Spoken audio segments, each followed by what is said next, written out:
Olá, saudações, José Paulo de Barros, do seu canal Paulo Coroa de Maceió. Finalmente o magnata, Ronaldo Magnata, aparece nas telinhas do youtuber fazendo suas confissões. E uma delas, ele disse que recebeu um parente do Gugu Liberato lhe oferecendo uma quantia de 40 mil reais aproximadamente, para que ele calasse, não divulgasse nada do que ele sabia do que aconteceu entre ele e o Gugu Liberato. E eu acredito que o magnata, segundo disse que negou, se recusou a receber esse dinheiro, não aceitou, mas que realmente o rapaz provou que era parente do Gugu. O próprio Ronaldo vai dizer com as suas palavras o que aconteceu naquele dia que ele recebeu o parente do Gugu. Prestem atenção. Ele foi educado comigo, realmente ele provou que realmente é próximo da família, mas me disse que, Ronaldo, eu não fui. A família não me pediu para fazer isso, eu estou fazendo isso realmente porque já está acontecendo tanta coisa triste, né, envolvendo a família, essa briga toda sobre a herança, né, os escândalos, né, que estão sendo divulgados, e eu conheço o seu canal, tenho visto o seu canal e realmente eu sei que ninguém da família vai te procurar, porque realmente eles sabem que é verdade, que realmente ele teve esses ex da vida aí, que foram vários, não foi só um, nem dois, nem três. Mas resumindo, gente, eu queria dar satisfação para vocês e dizer o seguinte: ele provou para mim que realmente conhece a família, só que ele cometeu um grande erro, algo que eu tinha pedido ele por telefone. Ele delicadamente me ofereceu 10 mil dólares para destruir as provas que eu tenho e não falar sobre esse assunto do Gugu mais aqui no canal. Eu levei cópias de tudo que eu tenho, mostrei ele e ele já sabia que era verdade, porque realmente, né, eu não sou louco de ficar aqui na frente da câmera e gravar um vídeo falando algo que eu não pudesse provar, né? E ele me ofereceu dinheiro, gente, 10 mil dólares, que seria o que, 40 e poucos mil reais. E eu realmente tive que rir da cara dele ali naquele momento, porque eu já tinha falado com ele que eu não queria nem escutar isso sobre dinheiro, entendeu? E eu disse para ele o seguinte: olha, eu vou pensar no assunto, mas o meu compromisso com o meu público é realmente de divulgar, como eu já expliquei para vocês que eu vou divulgar. Só que ele falou tanta coisa, principalmente da mãe. Ele falava o tempo todo da mãe, do Gugu, falava que é uma senhora já de idade, que ela não estava aguentando, já que ela estava sentindo até um pouco de depressão por tudo que ela tem ouvido e escutado. Eu até questionei ele: pois é, mas ela foi a público na televisão dar uma entrevista e ela praticamente entregou, né, que o Gugu realmente gostava de rapazes. E ela me disse o seguinte: Ronaldo, ele me disse o seguinte: Ronaldo, existem pessoas por trás dessa história toda, existem pessoas que têm interesse nesse dinheiro, porque a Dona Maria do Céu realmente já não precisa de dinheiro, ela recebe por mês uma pensão de 180 mil reais, e o interesse por trás disso tudo são de pessoas, familiares que não querem deixar nada para a Rose. Apesar da, né, a Rose ser mãe dos filhos do Gugu, a gente sabe da história que realmente é verdade, é verídico, tudo que está sendo divulgado. Mas o que estão fazendo com a Rose realmente é algo muito triste. E eu pergunto a ele: mas você é amigo da família do Gugu, ou da família da Rose? Aí ele me mostrou fotos, me mostrou vídeos deles juntos, e não tem como não, né, acreditar na história que ele me contou. Mas Bom, é o seguinte, vocês estão ouvindo aí a reportagem, o relato do magnata, falando sobre a intimidade que houve entre ele e o Gugu, e nessa entrevista que fez com um dos parentes do Gugu, que oferecia para ele 40 mil reais, 10 mil dólares equivalente a 40 mil reais. Agora eu pergunto, vocês acham que o magnata recusou essa oferta? Se ele recusou, ele deve estar pretendendo, com outras pretensões, ele deve estar com outras pretensões. Talvez esteja querendo ir mais adiante e lutar por uma quantia maior da herança do Gugu. Mas aqui é porque vocês não estão vendo, mas ele parece um pouco agitado, um pouco nervoso, meio titubeante com o que está dizendo, porque ele não mostrou a pessoa que fez a entrevista com ele. Apenas ele está falando dessa pessoa que se dizia parente do Gugu e que mostrou isso através de fotografias e que tinha feito essa proposta para ele. E educadamente também ele falou que não aceitava. Vamos continuar ouvindo mais uma parte do relato do magnata. Mas aí nós nos despedimos, eu agradeci ele, né, por ter tirado o tempo, dele vir conversar comigo, essa coisa toda, que eu não aceitava isso de dinheiro, porque realmente eu não vou me corromper, como muitas pessoas provavelmente poderiam fazer, né, porque as pessoas quando veem dinheiro, elas esquecem da credibilidade que elas têm e aceita.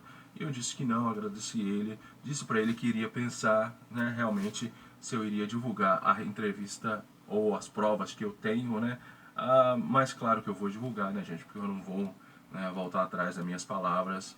Então é isso, resumindo, isso foi o que aconteceu nessa reunião com este senhor, né, que já é um senhor já de meia idade, não um adolescente. Poderia eu falar o nome dessa pessoa, só que essa pessoa é muito conhecida nas redes sociais também, então eu não posso, eu não vou divulgar, porque eu também não quero comprometer a reputação dessa pessoa, e além disso ele foi muito educado comigo, tá? Tudo bem, mas essa educação dele não significa que você não deva falar, dizer quem é, porque se ele não quisesse ser visto, ser divulgada a imagem dele, ele não teria ido fazer essa proposta a você, sabendo que você falou de coisas bem mais comprometedoras do que simplesmente essa quantia que ele ofereceu a você para ficar calado. Segundo você, não aceitou, como todos estão ouvindo você falar isso. E essa reportagem foi de 1º de março, 1º de março de 2020. Hoje é quinta-feira, 20 de março de 2020, logo tem 19 dias atrás. Logo, é uma reportagem recente e que eu ainda não tinha visto, mas que agora estou repassando para vocês, para que fiquem inteirados do que está acontecendo com o ex do Gugu, que se diz magnata. Magnata de quê? Do petróleo ou do sexo? Ele parece ser simpático, com carinho da cara meia redonda, rechonchudo, tem os lábios grossos, nariz meio selado, sobrancelhas grossas, olhos inteligentes, e ele usa um boné. Um boné vermelho com um M bem grande, M vermelho. Aí está o relato do magnata e fica a critério de vocês julgar o que vocês pensam sobre isso ou o que não pensam. São coisas que acontecem, né, no mundo, e às vezes a gente contrai assim uma amizade e procura conservá-la sem saber. Você gostaria de recuperar a memória e o raciocínio de quando tinha 32 anos? Infelizmente houve aqui um imprevisto assim rapidamente que eu consegui contornar isso. Peço desculpa a vocês e vamos continuar com a nossa entrevista, os nossos comentários. Acontece, né? Negócio ao vivo sempre a gente não pode evitar. Sim, então como eu estava dizendo, ele é muito claro quando fala que foi realmente um caso, teve um caso com o Gugu, e que ele não seria o primeiro nem o último. Talvez o último, porque agora ele já morreu, não tem mais chance de ficar com mais ninguém. Mas possivelmente ele quis dizer o seguinte, que se não tivesse acontecido isso, ele não seria o primeiro nem o último. Mas o certo é que ele foi um dos casos do finado Gugu. E como eu estava dizendo, a gente conhece as pessoas, travamos um bom conhecimento e aos poucos vamos aprendendo a conhecê-la ainda mais, não é? E vamos conservando aquela amizade até determinado momento. E o determinado momento da vida do Gugu foi aquele, quando aconteceu esse desastre, essa tragédia, sem que ele soubesse, nem ninguém imaginaria que isso fosse acontecer. Como realmente ninguém prevê esses tristes acontecimentos na vida de cada um de nós. São coisas que acontecem assim de repente, sem mandarem aviso. É o que aconteceu com o Gugu, né? O Gugu era jovem ainda, bastante jovem, cheio de vida, com muitos planos pela frente, e não imaginaria jamais, ele nunca passara pela cabeça dele que isso fosse acontecer um dia, e nem pela cabeça de ninguém, não é? Só que até hoje, infelizmente, isso está um pouco embaçado. Ninguém tem certeza absoluta do que realmente aconteceu com o apresentador do SBT. Não, do SBT, ex do SBT e atual da Record. Aí fica no ar essa pergunta. Como realmente o Gugu morreu? Ele foi empurrado do sótão? Ele caiu tragicamente, acidentalmente? Ou ele teve a negligência de subir até esse sótão para verificar o problema do condicionador de ar? Na minha simples opinião, eu acredito que Gugu não ia chegar de viagem, né, cansado da viagem, porque de qualquer maneira cansa. É de avião, mas é cansativo. Ninguém vem deitado, só vem ali sentadinho. Mas cansa, é uma viagem cansativa. E de repente, mesmo sem se despojar da roupa que veio, sem tomar um banho, entendeu? Sem fazer uma higienização, ele ia imediatamente subir para o sótão para endireitar um condicionador de ar, a mando de quem? Da Rosemíria? Dos filhos? Ou ele mesmo sentira calor ou frio demais? Porque naquela mansão, meu filho, ninguém sente calor, não. Tudo é muito amplo, muito alto, muito arejado. Então eu pergunto, será que realmente alguém estava lá em cima esperando a chegada do Gugu para acontecer essa tragédia? Ou foi uma casualidade do destino que fez com que ele desabasse lá de cima e quebrasse a cabeça na ponta de uma mesa aqui embaixo, na sala da casa dele? Ainda é muito embaçado, né? Essas notícias sobre a morte do Gugu. Até quando isso vai durar ainda, ninguém sabe. Eu não sei dizer se a seguradora continua fazendo investigações a respeito desse acidente, entre aspas, ou dessa morte, desse assassinato, ninguém sabe, né? É uma coisa muito relativa. Uns dizem que foi assassinado, outros dizem que ele caiu acidentalmente. Eu sei que o Gugu está morto e que não pode mais se defender nem dizer o que aconteceu. A não ser que a gente apele para a sensitiva Érica Dias. Ela que costuma falar com o Gugu lá em cima, no Hospital das Almas, onde ele está sendo tratado por um monitor espiritual, né? Um médico espiritual, ele ainda está se recuperando do que aconteceu aqui embaixo. E a dona Érica é acostumada a falar com ele, a não ser que ele mande outra carta psicografada explicando tudo, para tirar essa dúvida aqui do povo da Terra sobre o que aconteceu com ele. Por que ele não fala a dona Érica, explica a ela como foi que aconteceu tudo? Seria bem mais fácil, não é? A coisa seria realmente resolvida, rapidamente resolvida. Mas como eu continuo dizendo que morto não se comunica com vivo, nem vivo se comunica com morto, a não ser com os espíritos das trevas, os vivos aqui se comunicam com os espíritos das trevas.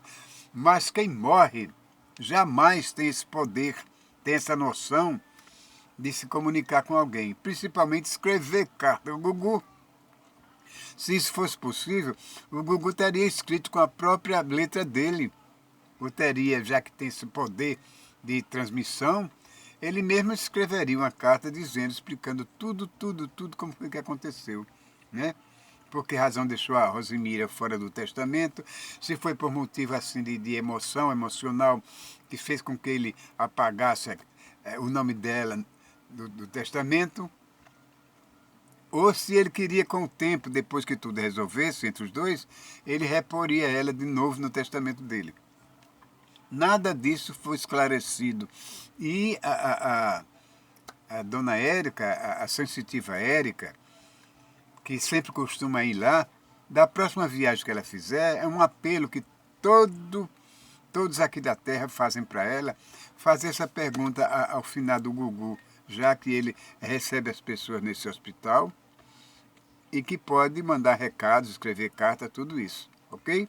É um abraço que eu dou aqui a vocês, esperando que, se vocês não forem inscritos e se gostaram dessa reportagem, vocês deem um like bem generoso e subscrevam-se, porque isso é muito importante para o meu canal continuar existindo e eu continuar enviando mensagens, notícias, reportagens como essa que eu acabei de falar agora com vocês, não é? Que Deus os abençoe hoje, amanhã e sempre.